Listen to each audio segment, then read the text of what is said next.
Welcome back to the Politics and Media Show. Many have welcomed government legislation to prevent forced marriages, but a number of charities have expressed concern that making forced marriage a crime could deter young victims from coming forward.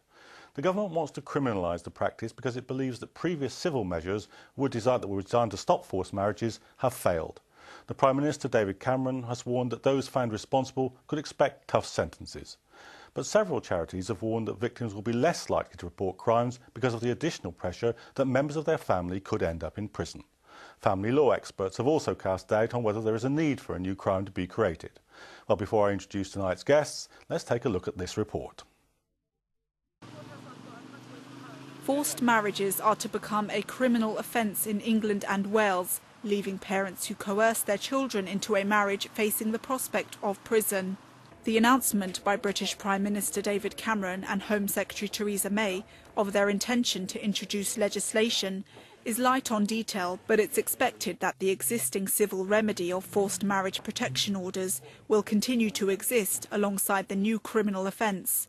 Ministers also want to introduce criminal penalties for breaches of civil forced marriage protection orders, which can be used to prevent children being taken abroad to marry. But government critics say that the new measures will drive the problem underground and that it puts victims in a difficult position where they're being forced to testify against their own families. Other critics say the mere fact that victims of forced marriages are vulnerable implies they will be unlikely to even come forward. A leading lawyer on forced marriages voiced similar concerns, saying that laws already existed which would combat the problem of forced marriages. The idea of criminalising forced marriage is very difficult. I personally, and as a practitioner, would not condone it. I do not support the idea of criminalising forced marriage. And I have a number of reasons for that. But I personally don't, within that consultation, believe it should be criminalised. Education and public awareness are very important, the most important resource we have to deal with the problem.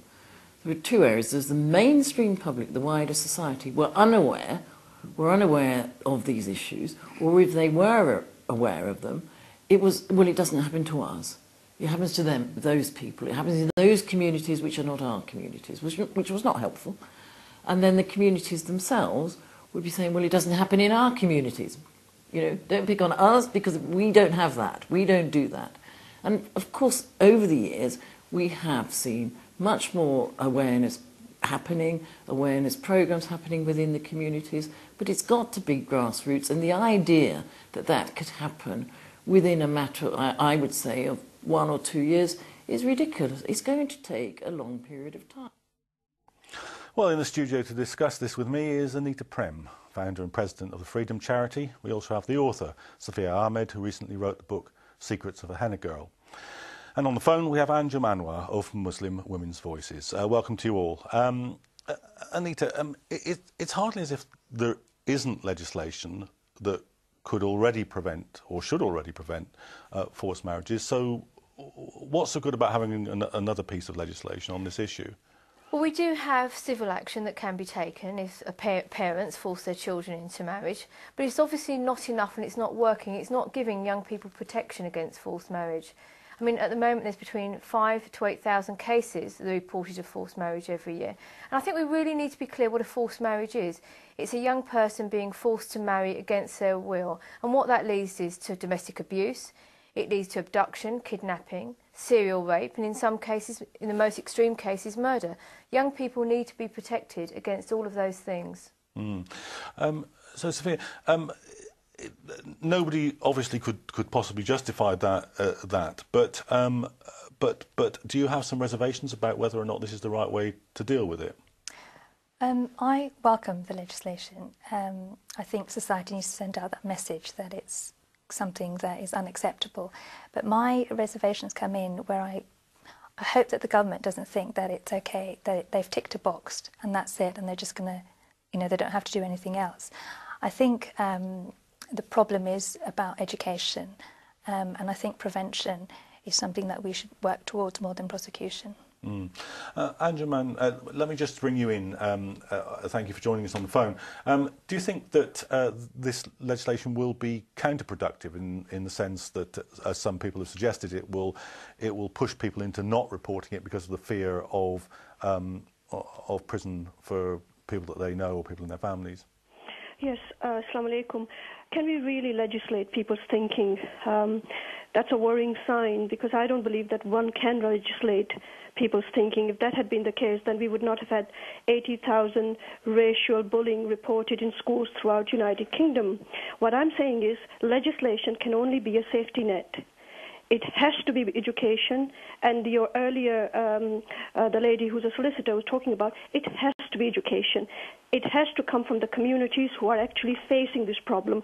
As a Muslim, if this is happening in a Muslim household, then the leadership needs to stand up and ask the difficult question, why is this happening? What can we do? Why do we always need external bodies to dictate what can be done and what can't be done? Tomorrow, we will be talking about same-sex marriages. So the question I'm asking is that legislation alone will become a hindrance. We need education, and we need the people who are suffering within their communities to stand up and ask the difficult question, why this is happening.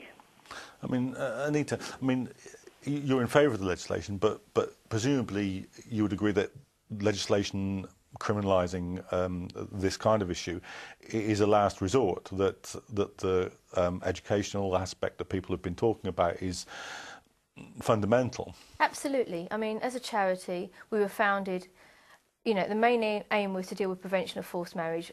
We go into schools most days, and I'm delivering the book, But It's Not Fair, that I wrote, and it's being supported by the government. It's a piece of fiction, and every single school that we've been into, there's been at least one person come up to us that they or their friend has been about to be forced into a marriage. So it's a huge problem. And the government have announced, I was with the Prime Minister on Friday when he announced criminalisation of forced marriage, and there is going to be a package of support and education that's going to be put into every school in the UK to ensure that the education is actually there. And that's really crucial. It's not just lip service, it's ensuring young people are protected and they know what their rights are. How do you think the legislation will be able to distinguish between something which is forced, i.e. presumably does not have the consent of the couple at the heart of the question, and more subtle pressures which exist in all communities, to do with class and to do with status and parental authority and so forth? Well, there's a huge difference between an arranged and a forced marriage, and I think often people from the outside are thinking, well, the government and the courts and the criminal justice system are not going to understand the difference. I think they're very clear about the difference. An arranged marriage is with consent, where parents, family are introducing you to someone they feel suitable, and you have the absolute right to say no. A forced marriage is where one or both parties do not have that choice. They are forced into this, and it leads to horrendous crimes.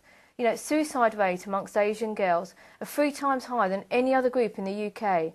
And a number of the reasons, well, one of the key reasons is being forced into marriage and the amount of pressure it puts on them. They don't want to go against what their parents say, but they have basic human rights that need to be adhered to.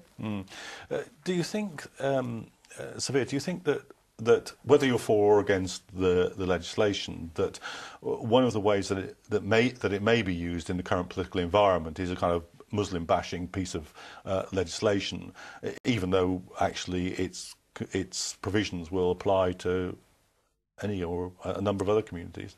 You mean in the media? I think that's going to happen. Well, 46% of the cases that the forced marriage units have recorded are from children of Pakistani heritage. You can't deny that it's a problem, majority within the Muslim community. The newspapers aren't going to make it clear that this is a cultural issue, not a religious issue. I think it's up to the community to stand up and say, this is not something that our religion permits. The majority voices who would completely disagree with it. It happens, although it's a cultural problem, it happens in a minority of families. It's not across the entire community, as newspapers might try to show. Anwar, is that part of your concern, the way in which we might say ideologically the legislation will be presented? Yes, absolutely, and I think the lady who just spoke is quite right that it is happening in those communities, and those communities have to stand up. And I find that the leadership now needs to come out of the comfort zone and ask the question. And there are ways that can be done when somebody is getting married. I think the imam needs to ask the questions when he feels that there may be something uncomfortable. And I don't understand why we shy away from asking these difficult questions. When will we stand up and resolve our own problems? Why do we always have to be looking outside? And one of the issues is that, yes, it does happen in a Pakistani situation. Yes, it does happen in the Indian and the Bangladeshi communities. But the problem is that maybe it's because majority of the cases are females, and maybe our leadership is male. I don't know. All I know is that unless difficult questions are asked, we're not going to resolve this problem. Legislation alone will not resolve this situation. Can I just come in on something? We talked about education. The reasons I have concerns about this legislation is because we've had forced marriage orders in place since about, I think, 2007, where a potential victim, can apply for an order to be placed against their parents, so they're not taken abroad and they don't have the marriage here. Now, if that order is breached, then you can, when the legislation comes in, that's when they can get arrested and charged and so forth. Now, the problem is that majority of the kids out there in the UK and the schools and the teachers aren't aware that this civil law, this forced marriage order exists. And the reason for that is because the schools just haven't promoted it. The Forced Marriage Unit in the Foreign and Home Office do excellent work, but the Department of Education has done absolutely nothing to back up their work. And you mentioned, Aneeta, that David Cameron has given commitment that these school packs will go out. But, are the schools really going to put up the posters and the leaflets, or are they going to be afraid of being accused of racism by their majority parents that are in that community? I think we have to make this. This is certainly not just an Islamic Muslim issue at all. It happens within the travelling communities. It happens much wider.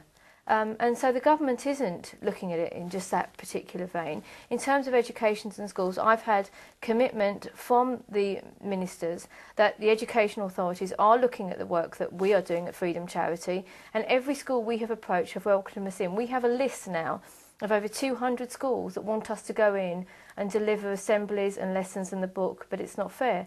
So we're not finding any schools that are shying away from it.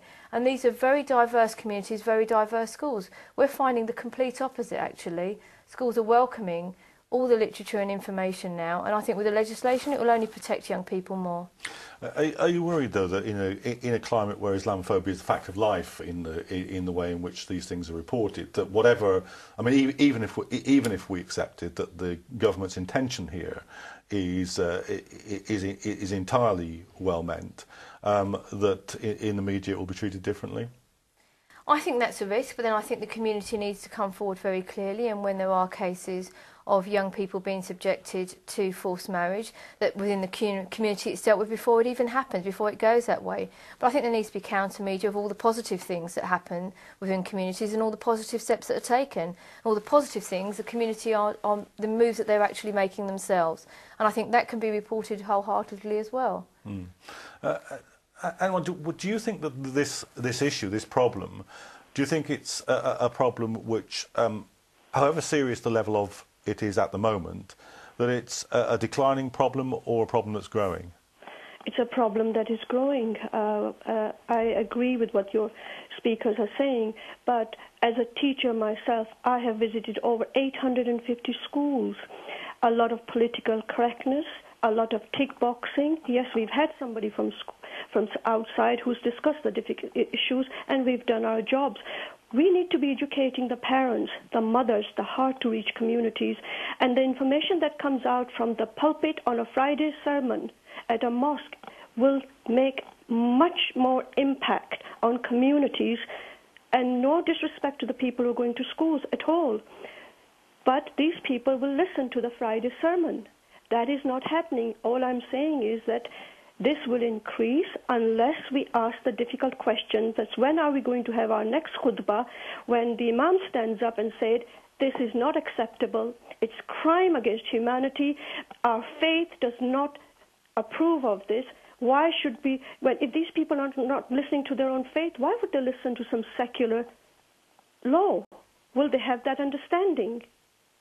What's been happening with the orders that you referred to, Sophia? Are they implemented, or is this a kind of, if you like, a premonition of what might happen with this piece of legislation, that it exists as a possibility but isn't actually implemented? The orders have been very, very successful, because once they're in place, you can't marry that child off, you can't take them abroad. The problem has been that people don't know about them enough. So, for example, an average 15-year-old who feels that she's at risk, she might be taken abroad. Now she'll think, because nobody's advertised them, the schools haven't put the posters out, nobody's gone into the schools to discuss them, all she will think is that if she raises her voice now, her parents are going to go to jail. None of the communication hasn't been done, and that's what I worry about, that they don't know about the forced marriage orders, that this is the first step, that these are the safety nets, and when it comes to the absolute extreme where the parents just don't listen and they say, no, you're going to get married, if they breach that forced marriage order, then the criminal side will come into it. But people aren't going to be aware of that. Are you worried about that this will be a piece of window dressing legislation for the government, but not actually practically? No, I don't actually. I think it's been made very clear that you're still going to have the civil side, the protection side on that, and this is just an added piece of armoury there to protect young people. I think we don't have anything to fear about it. I think the government have looked at it very sensibly and very sensitively, and they've done a wide consultation, and the majority of people, in every school we visited, I think 98% of all students we contacted wanted forced marriage to become a criminal offence. They were very clear. They were also aware about the protection orders that are available to them, but there needs to be another arm as well. We need to deal more with prevention and less about worrying about being politically correct and standing on eggshells. We need to be very clear that we're protecting young people, because when we're talking about forced marriage, we are talking about child abuse. So let's be very clear, that's what we're talking about. And what do you think will be the impact on the victims here? Because that, in the end of the day, will be the acid test. Will it mean more people coming forward, or will it mean less people coming forward? I think time will only tell. I've spoken to several people in the past few days, and people are apprehensive. Their loyalties will be divided, as we've said earlier. Do we put our parents in jail, or do we run away? What happens to our other siblings when the parents are behind bars? What happens to those other siblings? Who takes care of them? So these are the questions that will be burdened onto a young person. Who's going to look after that conversation? So I think we wait and we see. For example, there's a charity called Refuge, and they did a survey with all their girls that they have, and every single one of them said that they would not have left their homes, walked away if that criminal law had been in place when they'd done so, because they're just terrified that exactly what Anjum said about that, what would happen to their families. I mean, we have the same argument, this argument happened in the UK over 30 years ago when they talked about domestic violence becoming a criminal offence. And it hasn't deterred people. In fact, more and more people come forward that are in abusive relationships and testify against each other. We're talking about the most extreme cases. I'm often in family court and I see children having to give evidence against their parents. It's not something anyone would wish to happen. But if it's about protecting people, that's what we have to do. And there will be protection and everything else available and afforded to young people that are in immediate danger. That has to be the way forward. So if this is a last resort in the way that you describe, and as you say, this only applies to will only apply in a minority of extreme cases where the person is willing to come forward. What is the rest of the what is the programme for the rest of, and therefore the majority of cases? Well, the finite detail hasn't been gone into yet. I don't mean so much just in the legislation. I mean outside this legislation. Well, the government are putting more money in there. Charities and government agencies are all geared up now to support people that come forward that say they're about to be forced into marriage, and all the same guidelines and all the same protection is still there. So you still will have refugees, you still will have sisters, you still will have all that protection available there, but it'll just be the final straw if it does come to that. Anwar, what do you think? If this is a sort of last case, a most desperate case solution, or even if you, as you believe it's not, what else needs to happen? I like to see more awareness, more conversation taking place with intra-dialogue within individual communities where this is happening. I would like to see more involvement through education, not only just schools, but I'm looking at informal education as well. And I think we need to educate mothers, the important part of women's voice, that we educate our mothers to say these are the things that can go wrong. And the question is, why do we have forced marriages in the 21st century? And those questions have to be asked rather than just putting icing on cake with a criminalization of a situation. We need to ask why this is happening. Sophia, so what else? Even if this is the last case and it works the last case, what about all the other cases? I think in the community needs to stand up and take responsibility through their mosques. I think a few months ago there was a visit throughout England of the Mufti of Kashmir. He was invited by the community, and he went around 5 cities: Bradford, Bristol, Manchester, Birmingham and London. And they held big rallies, and he stood up and he said, "This is completely wrong, you can't be doing this." Now, the problem is, forced marriages happen a lot in the Kashmiri community, so you've got the Mufti standing up. This is a cleric that they respect and listen to. But we've only had that one guy do it. I've never heard of any other case where clerics have stood up and said, this is forbidden in Islam. The Prophet, peace be upon him, said, it's not a valid marriage if you force someone, if there's no consent. I think the community needs to do a lot more. The prevention will come from the community. And then if you still have those extreme cases where parents still go ahead with it, despite it being forbidden in Islam, then fine, the criminal law can come in then. But before that, I think, we need to do more in schools. We need the religious side to do more. Okay, well, thanks very much. That brings us to the end of this week's programme. My thanks to my studio guests, and I hope that you'll be joining us again in the future for another edition of the Politics and Media programme.